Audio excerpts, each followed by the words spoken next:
What if your neighbor was trained to report you? Your radio was fixed so it could never change stations, and 3 generations of your family could disappear because of one wrong sentence. That wasn't fiction. That was life under Kim Jong-il.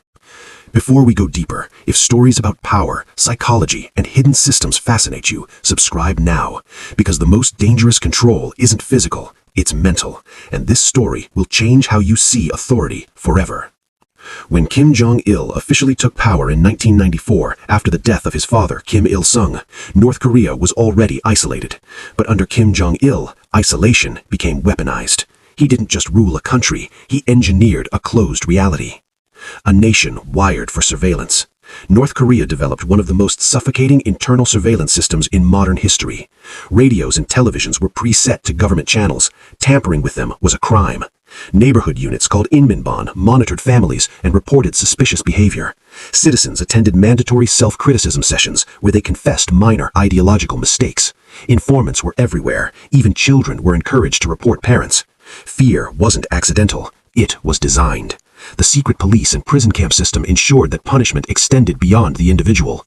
Through a system known as guilt by association, entire families, parents, children, even grandparents could be sent to labor camps for one person's alleged disloyalty. Imagine living where a joke could erase your bloodline. That's not dictatorship, that's psychological imprisonment. Power during famine. In the 1990s, North Korea suffered a devastating famine known as the Arduous March. Estimates suggest hundreds of thousands, possibly over 1 million people died from starvation. Yet state propaganda portrayed Kim Jong-il as a near-mythical leader, sacrificing sleep for his people. While citizens starved, the military remained prioritized under his Songgun policy, military first. Nuclear weapons programs accelerated. The regime maintained tight control of information to prevent unrest. Here's what makes this story unusual. In many nations, hunger creates rebellion. In North Korea, hunger created deeper silence. Because information was restricted, many citizens didn't even know how different life was beyond their borders. When you control food, information, and fear, you don't just control behavior, you control perception. The obsession with image. Kim Jong-il reportedly had a fascination with cinema and propaganda. Films were carefully produced to reinforce loyalty and glorify leadership. Reality was scripted, history was edited, devotion was manufactured.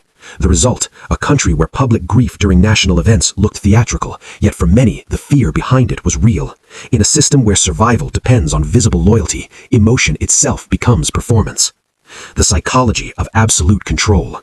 Kim Jong-il understood something terrifying. You don't need everyone to love you. You just need them unsure of who to trust. When neighbors fear